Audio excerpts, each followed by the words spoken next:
अभी अगर मैं बता दूंगा तो फिर वो सरप्राइज फैक्टर जो है वो किल तो हो यानी ये आप सरप्राइज रखना चाह रहे हाँ, हैं। बट ये मैं श्योरिटी के साथ कह सकता हूँ कि बच्चा स्कूल आएगा, इसको उसी को किसी को नहीं बताएंगे हम कि पूरे साल का प्लान क्या है, बट हर हफ्ते वो एक्साइटेड रहेगा कि इस हफ्ते पता नहीं क्या होगा और ये आ गया। तो ये यानी एक्साइटमेंट उसको हर हफ्ते मिलेगी। हाँ, तो गोदारा जी एक बात हमसे सीक्रेट रख ये रहे हैं secret ये कि जो प्रोग्राम्स है वो ये बताएंगे नहीं, बाकी ये सारी चीजें इन्होंने डिस्क्राइब कर दी है।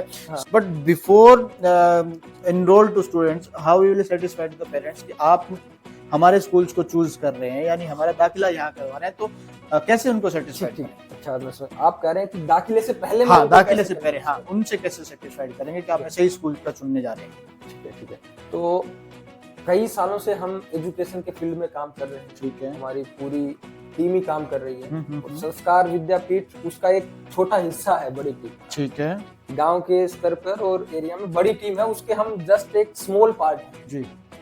ठीक है। तो हम ये एक अलग इंस्टीट्यूट से इस पर जो काम कर रहे हैं, बड़ी टीम का छोटा हिस्सा। तो अगर आप देखोगे लगभग 15-16 से हम एजुकेशन के फील्ड में काम कर रहे हैं। तो तब से अब तक का आप हमारा रिजल्ट देखोगे तो आपको सवाल पूछने की जरूरत ही नहीं पड़ेगी कि आप बेस्ट लोगों के पास बेस्ट गाइडेंस के अंडर आपका बच्चा भेज रहे हो या नहीं। आज हम संस्कार विद्यापीठ स्कूल के बारे में जानेंगे। हमारे साथ श्रीमान सुनील गोदारा जी हैं, जो assistant UPSC assistant commandant IPS समकक्ष अधिकारी हैं। आज हम हमारे इस पॉडकास्ट में उनसे बातचीत के दौरान संस्कार विद्यापीठ स्कूल को संचालन करने में उसके उद्देश्य के बारे में या क्या रूपरेखा रही है उसके बारे में उनसे जानकारी लेंगे। तो सर, आपका पॉडकास्ट में बहुत सारा स्वागत करते हैं और उम्मीद करते हैं कि हमारा जो ये मुहिम चली है, जो हमने जो ड्रीम देखा है स्कूल चला शुरू करने का, इसको हम सक्सेस करेंगे। कुछ एक वार्तालाप के माध्यम से हम लोग जानना चाहेंगे कि स्कूल शुरू करने के पीछे उद्देश्य क्या था, कहाँ से आपको प्रेरणा मिली और आपके फ्यूचर्स ड्रीम क्या है। तो सर, बहुत स्वागत है अगेन से आपका। तो मेरा पहला जो आपसे सवाल है, प्रश्न है मेरा ये है कि संस्कार विद्यापीठ शुरू करने के पीछे आपको प्रेरणा कहाँ से मिली और आपका क्या उद्देश्य है इसको शुरू करने में? सर, एक्चुअली जो समाज की नींव की जब हम बात करते हैं तो उसका जो बेस होता है वो होता है एजुकेशन। ठीक है। पर्सनली आई वॉज प्रिविलेज्ड, मेरे को खूब सारी अपॉर्चुनिटीज मिली, सौभाग्यशाली था अच्छे इंस्टीट्यूट्स में पढ़ने का। पहले नवोदय विद्यालय, देन दिल्ली यूनिवर्सिटी। तो साथ में जो मेरे साथी है, हमारी जो टीम है, हम सब जब डिस्कस करते थे, जब मैं वापस गांव में आता तो हम सबका एक डिस्कशन रहता था कि नवोदय की एजुकेशन कैसी है, उसके बाद दिल्ली यूनिवर्सिटी की एजुकेशन कैसी है, या बाहर के जो स्कूल्स है उनमें एजुकेशन कैसी है। तो एक कंपैरिजन कांस्टेंट चलता रहता था। यहाँ के स्कूल्स के व्यूज मिलते, मैं वहाँ के व्यूज लेके आता, और हम हमारा जो दोस्तों का सर्कल है, हमारी जो टीम है, सोशल सर्विस में काफी एक्टिव रहते ही हैं। ठीक है। और सबसे खास बात, कॉन्शियस लोग हैं, कॉन्शियस कहूँ जागृत लोग हैं, सोचने की क्षमता रखते हैं, सोचते हैं, सवाल करते हैं और कुछ करने का दमखम जज्बा वो रखते हैं। तो जब हम ये चीजें कंपेयर करते थे तो निकल के आता था कि हमारा जो क्षेत्र है वहां पर एजुकेशन के सेक्टर में हम सब सच में पीछे हैं। तो फिर हमारा ये था कि भाई इस सेक्टर में हमें काम करना है। तो वहां से फिर हमने स्टार्ट किया। सर, जैसे आपने बताया कि आपने कंपैरिजन कर रहे हैं एजुकेशन की, आपने की है, तो मैं जस्ट आपसे ये जानना चाहूंगा कि जो शहरी क्षेत्र में जो स्कूली शिक्षा का जो सत्र है और हमारे ग्रामीण क्षेत्र में सत्र जो आपने देखा है, उसमें आपको क्या डिफरेंस मिला और वहाँ की एजुकेशन रेदर देन यहाँ के कंपैरिजन में अच्छी कैसे है, क्या क्या आपको कमियां दिखी वहाँ हमारे यहाँ के एजुकेशन सत्र में, शिक्षा के सत्र में? अगर स्टार्टिंग से स्टार्ट करें तो जो बेसिक चीज होती है, पढ़ाई का अर्थ क्या होता है। वैसे तो पूरे एजुकेशन सिस्टम में दिक्कत है, बट मुख्य दिक्कत कहाँ आती है कि हमने एक परिपाटी चला रखी है वर्षों पुरानी। ठीक है। कि चीजें याद कर ली, पेपर में लिख दी, और पढ़ाई का एक ही डायमेंशन लिया हुआ है हमने कि नंबर आए और ये पढ़ लिए, नंबर लेके आओ, पढ़ो पढ़ो पढ़ो, नंबर लेके आओ। ठीक है। मल्टी डायमेंशनल नहीं है हमारे बच्चे। ठीक है। और पढ़ना कैसे है, हमें ये नहीं मालूम, ये भी बड़ी दिक्कत है। हमारे पढ़ने का तरीका क्या है कि आपने पढ़ाया, मैंने याद किया, पेपर में लिख दिया। ठीक है। ना कोई बच्चा सवाल पूछता है, ना कोई डिस्कशंस होती है, ना बच्चा उसके बारे में कुछ सोचता है। तो ये बड़ी दिक्कत है। आप नवोदय में जाइए, एक टीचर के लिए मुश्किल हो जाएगा क्लास में सरवाइव करना अगर उसको उस सब्जेक्ट की डिटेल डीप नॉलेज नहीं है। तो ठीक है। सवाल आएंगे, डिस्कशंस होंगे, तो वो चीजें नहीं है। आप बाहर के जो अच्छे स्कूल्स हैं, हमने विजिट किए, हमारी टीम ने विजिट किए, तो बच्चे एक्टिव हैं, बच्चे सवाल पूछते हैं, और एक अलग तरीके का माहौल जो क्रिएट होता है, जहां पे मोटिव है वो ये नहीं रहता कि आपको ये चीज याद कर लेनी है या नंबर ले आने हैं। जहां पे मोटिव रहता है लर्निंग, ठीक है। सीखने का, वो हम स्किप कर रहे हैं कहीं ना कहीं। तो वो सबसे बड़ा गैप है, वो हमें कवर करना है। हमें बच्चे को सिखाना है पढ़ना कैसे है, सोचना कैसे है, उसको सोचने के काबिल बनाना है। बाकी तो बच्चा खुद कर लेगा। तो बहुत ही स्पष्ट शब्दों में हम लोग ये जानना चाहें सर कि संस्कार विद्यापीठ स्कूल शुरू करने का प्रमुख जो उद्देश्य है वो क्या उद्देश्य है? वो उद्देश्य अगर कहूँ तो हमारा जो एरिया है, इसमें जो एजुकेशन सेक्टर है उसको कंप्लीटली ट्रांसफॉर्म करना है हमें। ठीक है। जो घिसी पिटी व्यवस्था चल रही है एजुकेशन को लेके, मतलब काम चलाऊ कहूँ उसको मैं, उसकी बजाय हमें सबसे बेस्ट बनना है इस एरिया को। हमारा सोल पर्पस, एकमात्र उद्देश्य यही है कि हमें यहाँ से एजुकेशन के फील्ड में, स्पोर्ट्स के फील्ड में, या फिर जो भी बच्चे का टैलेंट हो, उन सभी फील्ड में हमें यहाँ से बेस्ट निकालने हैं किसी भी तरीके से। ठीक है। सर जैसे आपने बताया कि आपको बेस्ट इस सेक्टर में, एजुकेशन से सेक्टर में हमें बेस्ट बनना है, तो बाकी जैसे भी बहुत सारे पब्लिक स्कूल्स भी चल रहे हैं, गवर्नमेंट स्कूल्स भी अच्छा काम कर रहे हैं, सारे अपने अपने लेवल पे अच्छा काम कर रहे हैं, तो आपको क्या लगता है कि संस्कार विद्यापीठ स्कूल्स में आपके पास शैक्षणिक गतिविधियों के साथ साथ आपके पास क्या स्पेशल होगा, क्या विशेष तौर पे होगा जिससे आपको लग रहा है कि आप अलग से काम करेंगे, आपका एक अलग कॉन्सेप्ट होगा और बच्चों का जो लर्निंग गैप्स रहे, चाहे वो लर्निंग गैप्स कर लो या फिर पेरेंट्स के फीडबैक्स या अवेयरनेस कम रहेगी, उन सबको कैसे टैकल करोगे, कैसे डील करोगे, उन चीजों पर स्पेशल क्या रहेगा आपके? देखिए, आपके सवाल में 3-4 सवाल है इसमें। पहला आपने पूछा कि बाकी स्कूल हैं वो भी कर रहे हैं, ठीक है। मैं उस पे बात करूंगा। हम क्या अलग कर रहे हैं उसका भी जिक्र करेंगे। तो बाकी के जो स्कूल है वो क्या कर रहे हैं, हमें ये देखना है। एक सवाल बड़ा कल की ही बात है, किसी ने मेरे से पूछा, ऐसे ही मैं बता रहा था कि हमारा ऐसे ऐसे स्कूल है, तो बोले सरकारी स्कूल है इतने ज्यादा, आप क्या अलग करोगे? जब सरकार कर रही है तो आपको क्या जरूरत है क्यों अलग से? तो सरकार फंडिंग करती है। अगर मैं बताऊं, on an average 12th class तक का एक स्कूल है, फर्स्ट टू 12th 600-700 की स्ट्रेंथ है उसमें।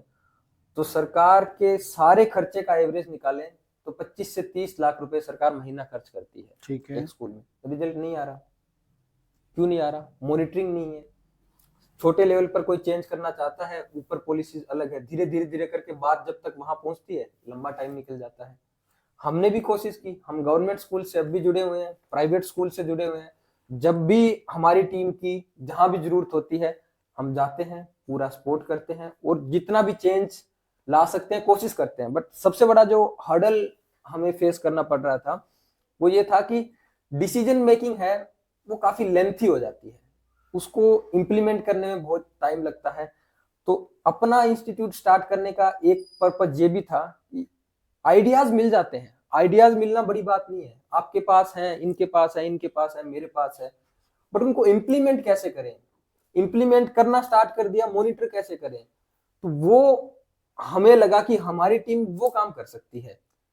तो उसे धरातल पर इम्प्लीमेंट करने के लिए हमने ये स्टार्ट किया कि आइडियाज पूरे गांव समाज क्षेत्र के आइडियाज हैं, भरे पड़े आइडियाज, हमें उनसे आइडियाज लेके इम्प्लीमेंट करना।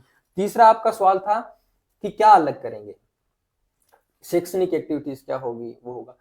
इसमें भी देखो, हमारे पास बहुत ज्यादा आइडियाज नहीं है, 4, 5, 7, 10 लोग कितने का आइडियाज, सबसे हमने आइडियाज लिए हैं, सबके अपने अपने सुझाव आए हैं, और उन सब सुझावों को अगर मैं समराइज करूं तो उसमें बेसिकली जो चीजें हैं वो ये है।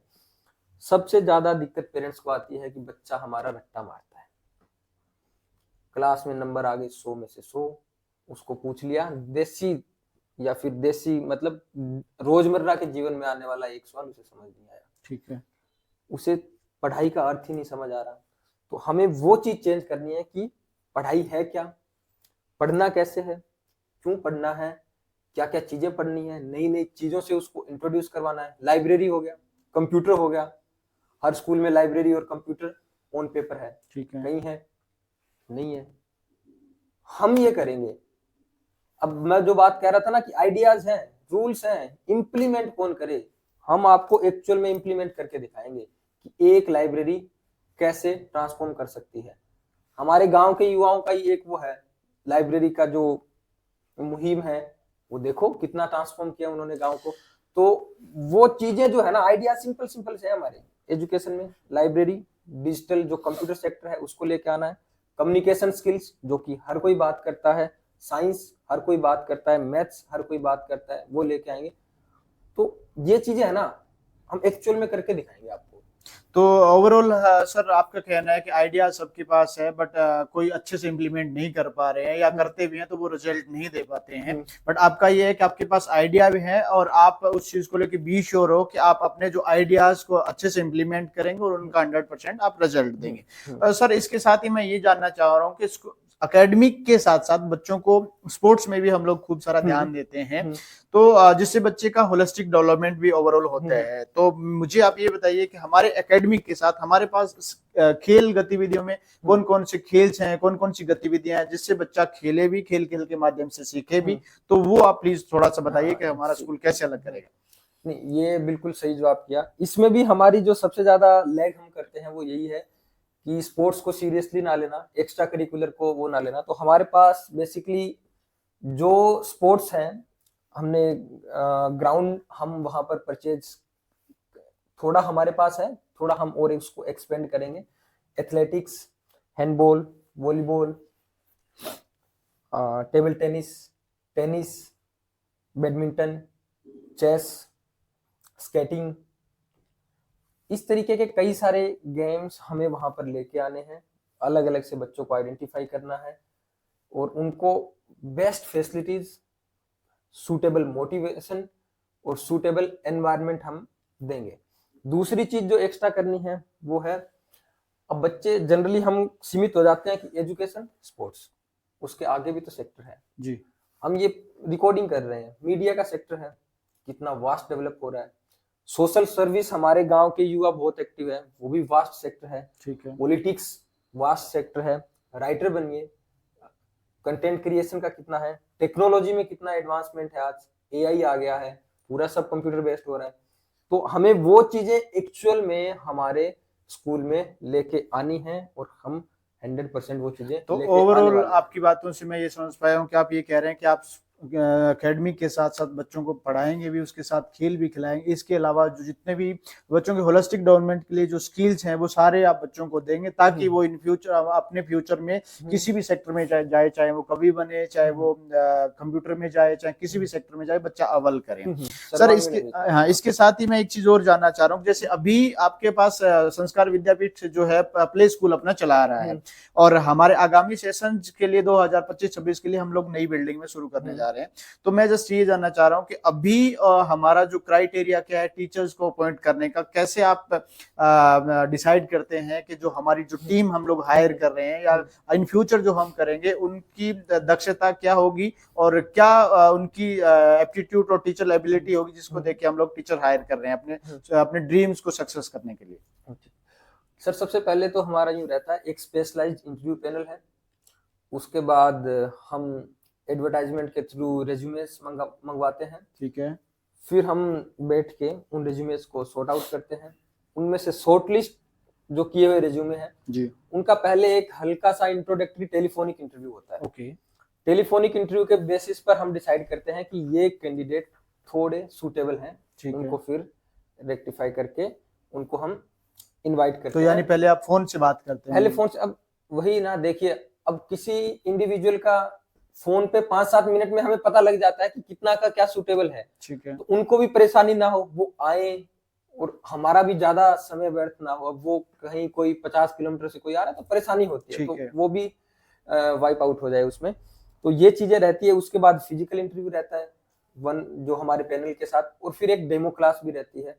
तो इन सारी प्रोसीजर्स के बाद हम एक टीचर को रिक्रूट करते हैं जो सारे मापदंड है, सारे पैमाने हैं हर तरीके के, उन पे खरा उतरता है। ठीक है सर, बड़ा अच्छा लगा जान के कि आप बहुत सारे जो क्राइटेरियाज फॉलो कर रहे हैं। हाँ। अब इसके साथ ही मैं एक चीज और जानना चाहूंगा कि सर ठीक है, आपने टीचर्स हायर कर लिए हैं, आपने अपनी दक्षता के हिसाब से, कैपेबिलिटीज के हिसाब से, टीचर्स की योग्यता के हिसाब से हम लोगों ने भर्ती कर लिए हैं टीचर। अब मैं ये जानना चाह रहा हूँ कि आगामी जो सेशंस हमारे होंगे उनमें हम टीचर्स को एकेडमिक ट्रेनिंग्स किस तरीके से देंगे, कैसे उनका और मोटिवेशंस हम लोग इंक्रीज करेंगे, कैसे उनको और अपस्किल्स करेंगे, ताकि जब ऑब्वियसली जब टीचर्स अपस्किल्स होते हैं तो बच्चे ऑब्वियसली होंगे, तो वो हमारा क्या प्लानिंग है, हम किस तरीके से करेंगे अपने नए स्कूल में? सही बात है। टीचर्स, कोई भी स्कूल है उसकी जो रीड है, लाइक उसका 90% चीजें हैं वो उसके टीचर्स ही होते हैं। ठीक है। बाकी मैनेजमेंट हो या बाकी स्पोर्टिंग, वो बात की बातें हैं, उनका बहुत कम रोल रहता है। स्कूल की जो धुरी है टीचर्स है जी। तो जब तक उनकी अपस्किलिंग नहीं होगी तो फिर कोई स्कूल वहीं एक है ना रुक के रह जाएगा किसी भी चीज में। जब तक अपस्किलिंग नहीं होगी तो चेंज तो है। तो उसके लिए हमारा जो कॉन्ट्रैक्ट है जो स्टार्टिंग में ही हम टीचर्स के साथ करते हैं, उसमें साफ शब्दों में उनको क्लियर कट करते हैं कि देखिए सर मैम, आप हमारे पास आ रहे हो, आपको टीचर ट्रेनिंग करनी पड़ेगी, उसमें अच्छा परफॉर्म करना पड़ेगा, टाइम टू टाइम इवेल्युएशन होगा, उसमें आपको अपस्किलमेंट दिखानी पड़ेगी खुद के अंदर, नहीं तो आप हमारे साथ ज्यादा समय तक नहीं रह पाएंगे। ये अगर आप सहमत हैं इस बायलॉज से, कॉन्ट्रैक्ट में, तब ही आप आइए। ट्रेनिंग कंपलसरी है, कोई किंतु परंतु। और वो जो ट्रेनिंग सर हमारी क्वार्टरली होगी या हाफ ईयरली होगी, किस तरीके से ट्रेनिंग का हम लोग प्लान करे हुए हैं हमारे नए स्कूल्स के स्टाफ के लिए? देखिए, क्वार्टरली हमारी डिटेल ट्रेनिंग रहेगी। ठीक है। क्योंकि एजुकेशन सेक्टर है बहुत जल्दी जल्दी चेंज हो रहा है, टेक्नोलॉजी जब से आई है जी। तो टीचर्स को अपडेट करना बहुत जरूरी है। क्वार्टरली से पहले भी हमारा मंथली हमने कोलैबोरेट किया है एक्सपर्ट्स से कि मंथली एक्सपर्ट्स आएंगे, वो क्लासरूम में वो टीचर्स की फीडबैक लेंगे, उनका एनालिसिस करेंगे कि कैसा परफॉर्म कर रहे हैं, और उसके बेस पे 1-on-1 गाइडेंस वो तो कंटिन्यूअसली चलती रहेगी जी। और क्वार्टरली एक डिटेल ट्रेनिंग उनकी रहने वाली है पूरे साल के लिए। ठीक है सर, बड़ी अच्छी जानकारी आप लोगों ने आपने हमें हमसे शेयर करी। सर मैं एक चीज ये जानना चाह रहा हूँ कि जैसे स्कूल्स में बच्चों के लिए एनवायरनमेंट तो सभी स्कूल्स में सबका अलग अलग है, तो मैं अपने यहाँ स्कूल्स में ये जानना चाह रहा हूँ कि किस तरीके का जो एनवायरनमेंट्स आप बच्चों को प्रोवाइड करवाएंगे हम लोग, और कैसे जो क्रिएटिव और इंटरेस्टिंग एनवायरनमेंट हम लोग बच्चों को देंगे जिससे बच्चे का इंटरेस्ट बना रहेगा पढ़ने में, और बच्चा रोज स्कूल जाएगा, और स्वाभाविक है कि जब बच्चे का इंटरेस्ट होगा स्कूल में आने के लिए तो वो मन लगा के पढ़ाई भी करेगा। तो उसमें हम लोग उस सेक्टर में हम लोग क्या विशेष करने की प्लानिंग कर रहे हैं? देखिए, बच्चा जो है ना नेचुरली क्रिएटिव होता है, उसमें ऑटोमेटिकली होता है कि मेरे को ये चीज जाननी है, ये सीखना है। तो एक साइकोलॉजिस्ट हैं जीन पियाजे, सुनाओ, तो उन्होंने कहा है कि बच्चे को आप एनवायरनमेंट दीजिए जहां पर वो एक्सप्लोर कर सके अलग अलग चीजें। ये रूम है, इसमें आप 20 तरीके की चीजें दे दीजिए, वो एक्सप्लोर करेगा, इधर से इसको छेड़ेगा, इसको छेड़ेगा, इसको छेड़ेगा, तो वो ऑटोमेटिकली उसमें नेचुरल है। तो हम क्या चाहते हैं, एक तो ऐसा एनवायरनमेंट देना है हमें जहां पर इतनी सारी चीजें हो कि बच्चा उनको एक्सप्लोर कर सके दिल खोल के। ठीक है। ठीक है। दूसरा हम क्या करेंगे, अच्छे टीचर देंगे जो क्या करेंगे, फेलिसिटेट करेंगे। जनरली हमारे यहाँ ट्रेंड क्या है एजुकेशन सेक्टर में कि टीचर इंस्ट्रक्ट करता है। इंस्ट्रक्शन में और फेलिसिटेशन में फर्क क्या है? इंस्ट्रक्शन में क्या है कि मैंने आपको पाठ पढ़ा दिया, ठीक है। फेलिसिटेशन में मैं क्या करूंगा कि आपको पाठ पढ़ने में मदद करूंगा। पढ़ेंगे आप, मैं सिर्फ मदद करूंगा, जहां अटक रहे हैं मैं थोड़ा पुश कर दूंगा या फिर कि बता दिया। तो हम जो टीचिंग मेथड्स रखना चाहते हैं, हम चाहते हैं इंस्ट्रक्टिव की बजाय फेलिसिटेशन वाला, ठीक है। और दूसरा बच्चे को एक्सप्लोर करने के लिए एक सुटेबल एनवायरनमेंट। इसमें एक चीज हम और अभी भी कर रहे हैं, हमारा प्ले स्कूल चल रहा है यहाँ पे, एनईपी या एनसीएफ है, उसमें स्टूडेंट टीचर रेशियो का प्रावधान है 1:25 जी। 25 बच्चों पर एक अध्यापक होना चाहिए। आप हमारे स्कूल में आइए, हमने उससे भी अच्छा किया हुआ है। 20 हमारी मैक्सिमम लिमिट है। आप प्ले स्कूल्स की बात, प्ले स्कूल में 20 मैक्सिमम है, 20 से कम ही बच्चे रहेंगे एक टीचर के पास। ताकि हर बच्चे पर इंडिविजुअली ध्यान दिया जा सके और उसको उसके फील्ड में ही ग्रो अप करने का मौका मिले और टीचर अच्छे से उसको फेलिसिटेट कर सके, सपोर्ट कर सके। यानी इंडिविजुअल अप्रोच के लिए भी जी। हमारे पास पूरी सुविधा यहाँ कर रहे हैं। हाँ। और यहाँ प्ले स्कूल में चल रही है और हम लोग प्लानिंग कर रहे हैं हमारे नए स्कूल वहाँ और भी अच्छा हम ठीक है करेंगे। सर। इसी में जैसे बच्चों से रिलेटेड ये बात आ रही थी, तो आई एम वेरी क्यूरियस जानने के लिए कि आप बच्चों को में डिसिप्लिन कैसे मेंटेन करवाएंगे, क्या प्लानिंग है हमारे स्कूल में, क्योंकि बच्चे तो बच्चे हैं, तो उनकी क्या रूपरेखा है, कैसे आप डिसिप्लिन मेंटेन करेंगे? देखिए, डिसिप्लिन मेंटेन करवाने के दो तरीके होते हैं। एक होता है इंटरनल मोटिवेशन, ओके। एक होता है एक्सटर्नल मोटिवेशन। एक्सटर्नल मोटिवेशन कहाँ से आता है? वो आता है दो तरीके से, या तो किसी को देख के आ गया और या फिर रूल्स फिक्स कर दिए। जी। जनरली जो हम फॉलो करते हैं स्कूल्स में या किसी भी ऑर्गेनाइजेशंस में, हम एक्सटर्नल मोटिवेशन को फॉलो करते हैं कि ऐसे ऐसे करते रहो, जो ठीक ठाक थोड़े टाइम के लिए कामयाब भी हो जाता है। इंटरनल मोटिवेशन आता है अंदर से, पैशन। जैसे किसी बच्चे को मान लो खेलने का शौक है जी। उसका मन करता है खेलने का, तो वो बच्चा अगर 4 बजे का टाइम है, आपको 3:45 ग्राउंड में मिलेगा।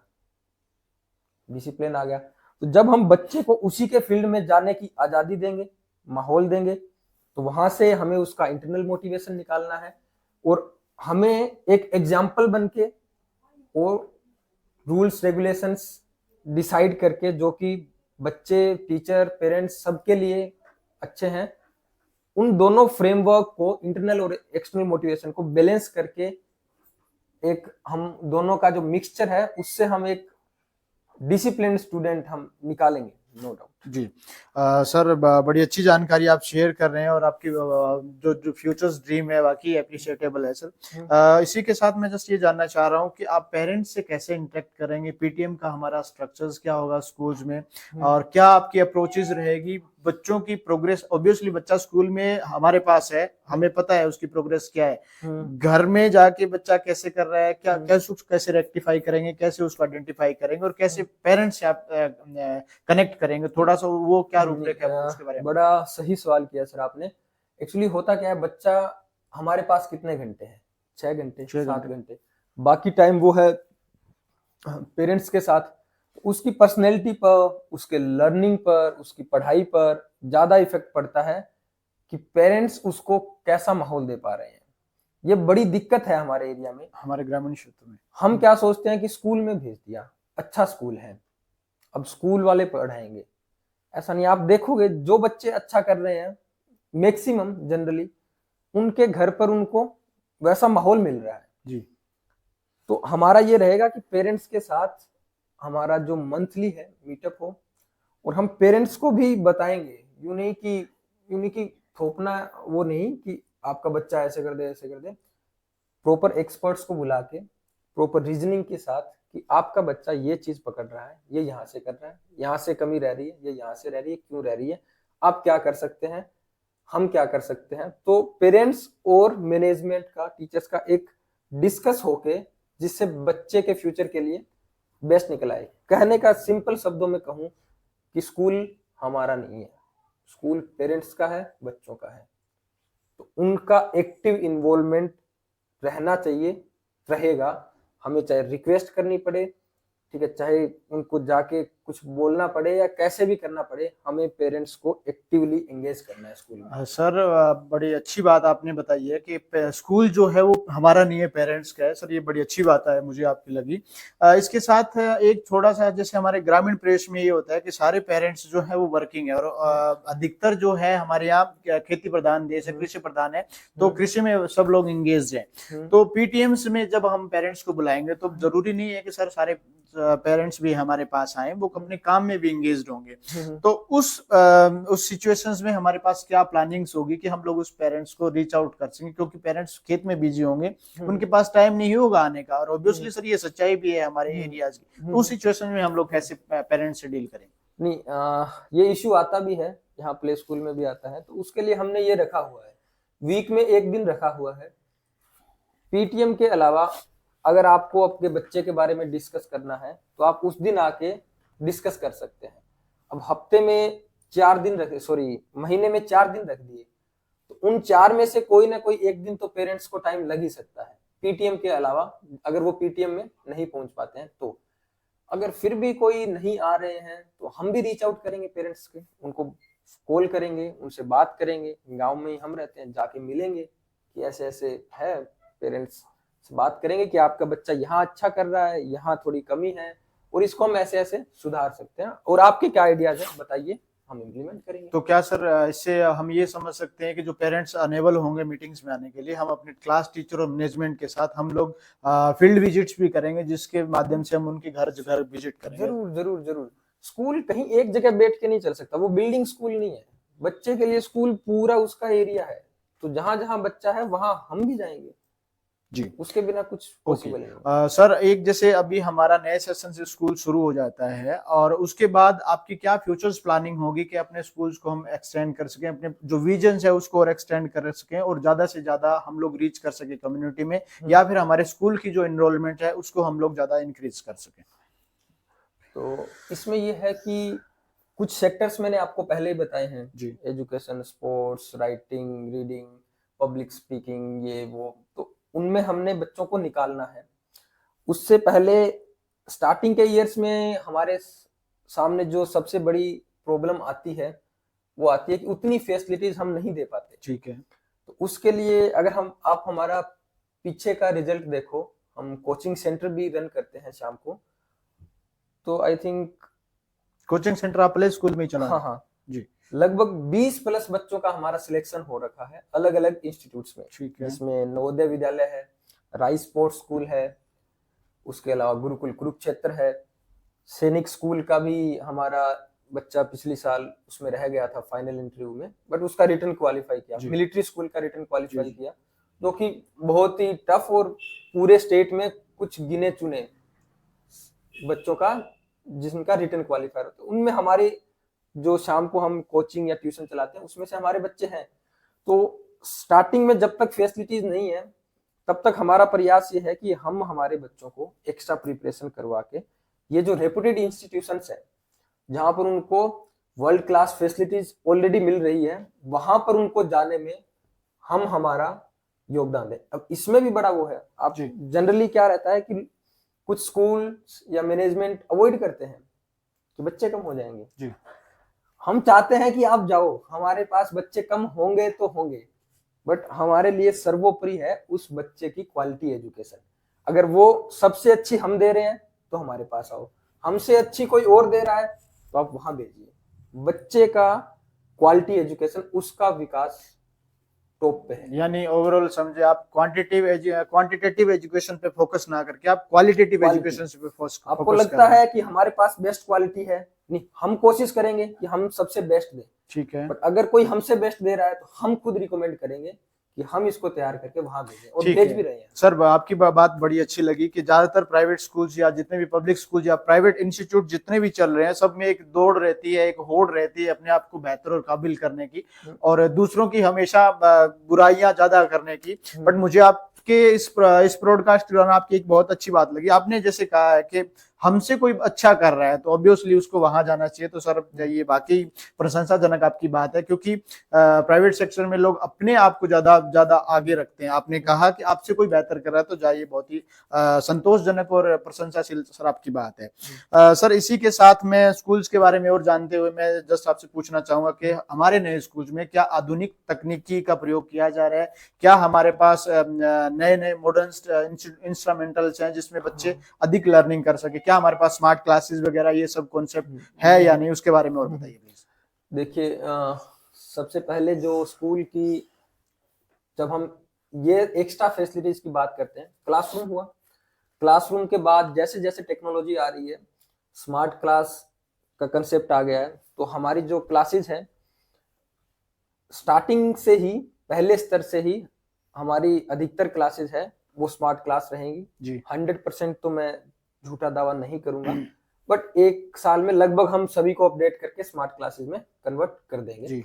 इसके बाद आती है बात लैब्स की, साइंस लैब वेल इक्विप्ड, तीसरी क्लास से ही हमारे बच्चों का साइंस में ये स्टार्टिंग सेशन से शुरू हो जाए, स्टार्टिंग सेशन से ही, ये तो मस्ट है।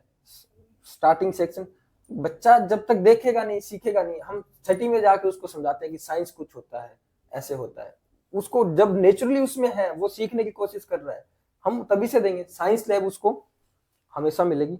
देन लाइब्रेरी, अगर हम देखें आसपास तो लाइब्रेरी रीडिंग रूम नहीं, रीडिंग रूम और लाइब्रेरी में फर्क है। रीडिंग रूम में आप आते हो, बैठ के पढ़ते हो, कॉपी बंद की और चले गए। लाइब्रेरी मीन्स जहां पे एक्चुअल में पुस्तकें हो। तो हमारा प्लान सर लाइब्रेरी रहेगी।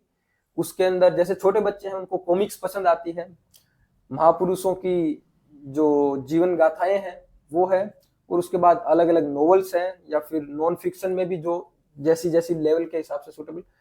तो हम एक प्रॉपर फिजिकल लाइब्रेरी रखेंगे जी। और उसमें भी ये है कि यूं नहीं कि आपका हफ्ते में एक पीरियड आया, एक हफ्ते में आपने एक बुक इश्यू करवाई, अगले हफ्ते रिटर्न करवाई, और उस बहुत ही मिस में आपका बिल्कुल टाइमली लाइब्रेरी पीरियड रहेगा। आपको जाना है, सीखना है, पढ़ना है, फुल अपॉर्चुनिटी उसमें रहेगी। देन डिजिटल लाइब्रेरी, क्योंकि ट्रांसफॉर्म हो ही रहे हैं, ओके। टेक्नोलॉजी की तरफ मूव ऑन कर रहे हैं, और दुनिया में इतनी सारी किताबें हैं, स्टडी मटेरियल है, हम फिजिकल में प्रोवाइड करवा ही नहीं सकते जी। तो उसके लिए एक डिजिटल लाइब्रेरी है, वो हमारे विद्यालय में रहने वाली है, जो बच्चे जब चाहें पूरे दिन आके फैसिलिटीज अवेल कर पाएंगे, जिस भी तरीके का कंटेंट उन्हें चाहिए। ठीक है देन एक बड़ी दिक्कत आती है कम्युनिकेशंस में, जो सर। कि इसी में मैं 1 मिनट आपको रोकना हाँ हाँ चाहूंगा। जी, जैसे अभी आपने कहा कि लाइब्रेरी का पीरियड एक रहेगा, बच्चे वहां जाएंगे, अपना पढ़ेंगे, तो मुझे एक छोटा सा मेरे दिमाग में ये आ रहा है कि जैसे बच्चों का सिलेबस पूरा नहीं होता है, बच्चे अपने सिलेबस में इंगेज रहते हैं, तो उनको वो टाइम कहाँ से निकालेंगे कि बच्चा अपने सिलेबस के अलावा एक्स्ट्रा बुक्स भी पढ़ सके, जैसे कॉमिक्स आपने बताया, जो जो इनका इंटरेस्ट है, नॉवल, वट एवर जो वो पढ़ना चाहे। दूसरा आपने एक चीज और कही थी कि आप डिजिटल लाइब्रेरी भी आप प्रोवाइड करवाएंगे, तो थोड़ा सा इसके बारे में मुझे आप बताइए ताकि अच्छे से क्लैरिटी हो जाए। ठीक है। देखिए सिलेबस की जहां तक बात है ना, सिलेबस क्या है?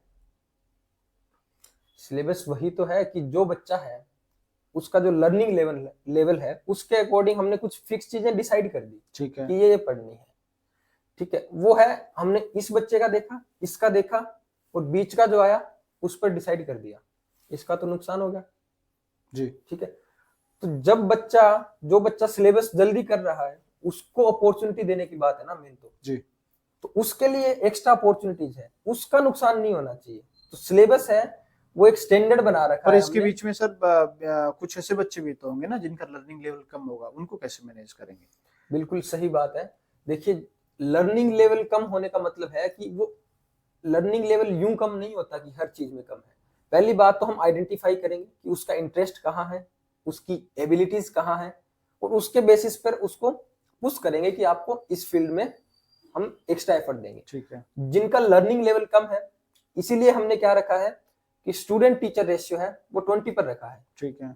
जिन बच्चों का लर्निंग लेवल कम है उन पर टीचर एक्स्ट्रा अटेंशन दे सके, ठीक और है। जिनका अच्छा है उनको थोड़ा सा फेलिसिटेट करके उनका क्या करेंगे कि एक्स्ट्रा रिसोर्सेज हम प्रोवाइड करवाएं ताकि वो वहां से ग्रो कर सके।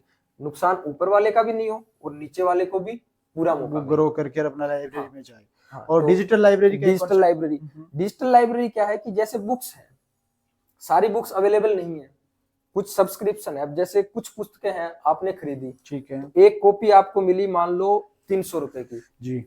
उसकी डिजिटल कॉपी आपको मिल गई 50 रुपए में ही। ठीक है।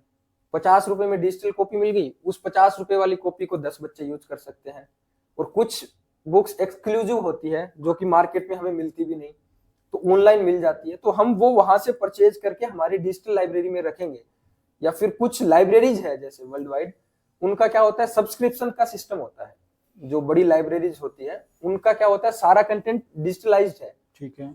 उसका हम सब्सक्रिप्शन लेंगे, तो वो बड़ी की पूरी लाइब्रेरी हमारे स्कूल में हमारे लैपटॉप्स पर हमारे कंप्यूटर्स पर होगी, जिसको तो बच्चे जब चाहे एक्सेस कर सकते हैं। तो यानी सर हम लाइब्रेरी में कंप्यूटर भी रखेंगे और डेफिनेटली लैपटॉप्स भी होंगे जिसमें हाँ, बच्चे अपना डिजिटल भी काम पढ़ेंगे। ठीक है। तीसरा टेक्नोलॉजी वाला पॉइंट अभी पूरा नहीं हुआ है, उसमें मैं थोड़ा और बताऊंगा। जो मैं बता रहा था कम्युनिकेशन स्किल्स का, जी।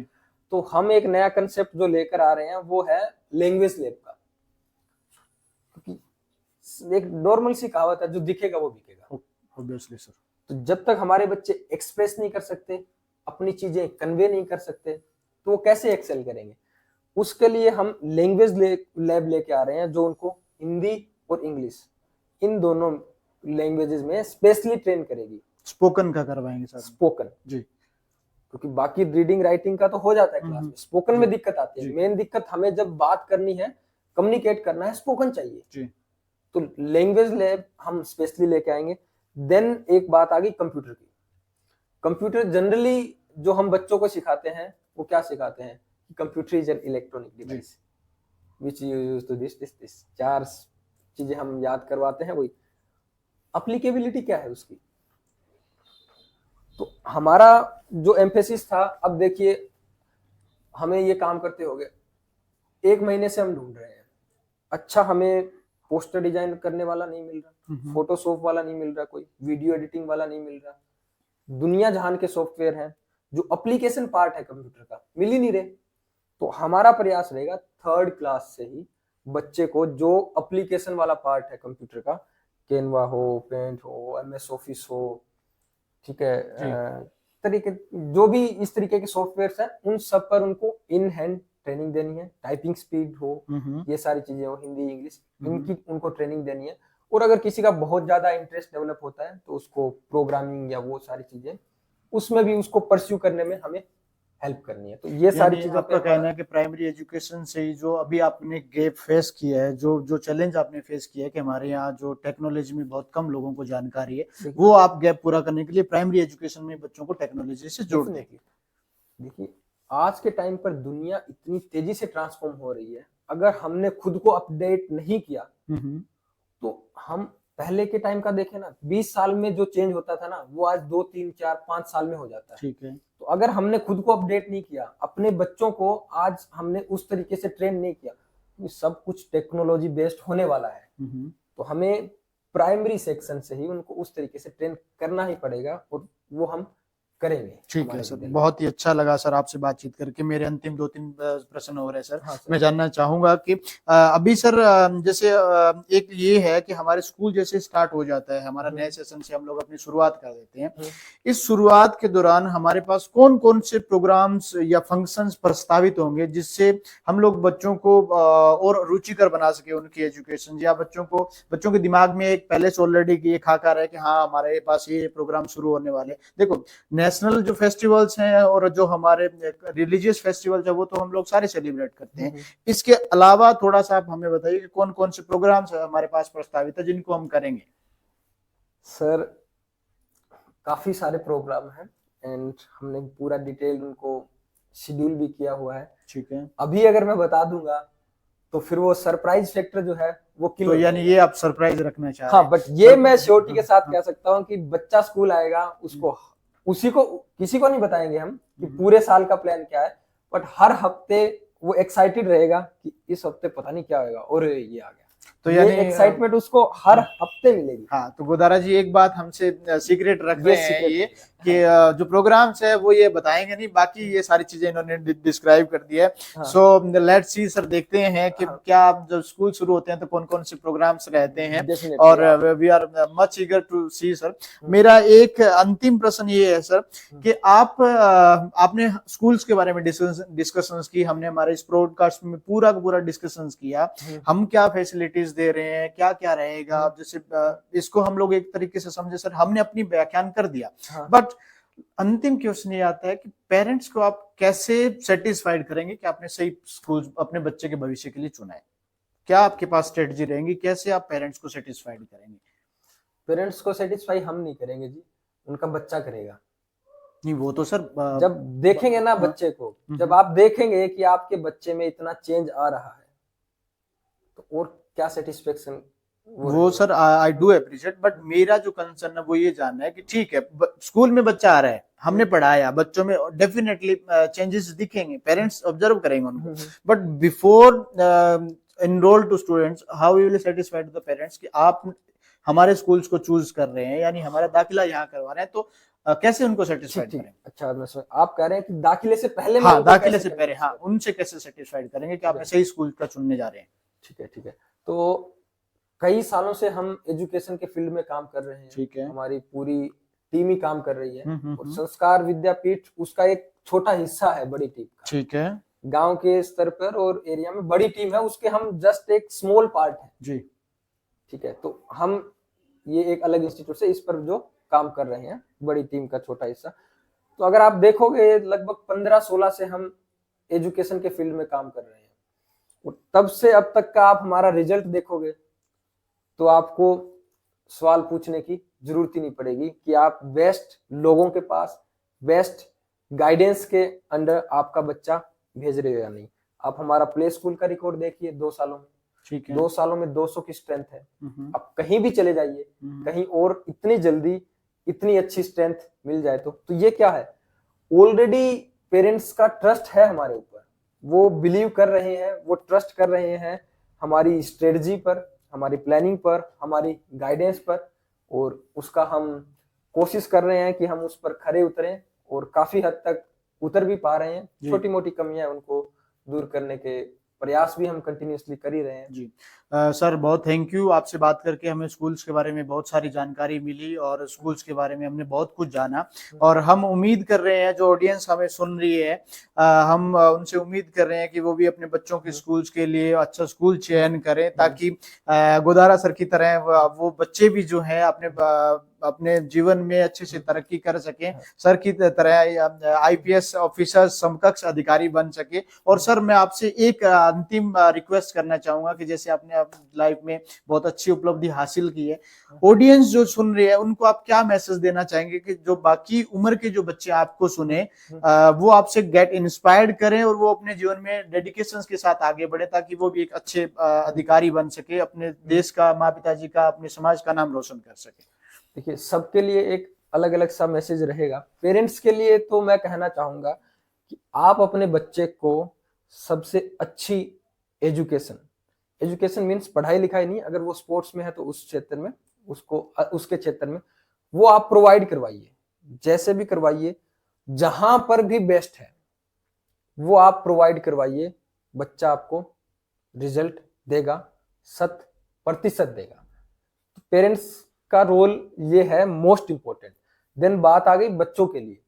बच्चों का क्या है कि अब्दुल कलाम जी की एक बड़ी फेमस लाइन है जो हम सब सुनते ही रहते हैं कि सपने देखिए, सपने देखिए और उन पर एक्शन लीजिए। दिक्कत हमारे पास क्या आती है, सपने सब देखते हैं, कोई सुबह से शाम तक देखते हैं, बट आज का सपना 365 दिन बाद भी शुरू नहीं हो पाता।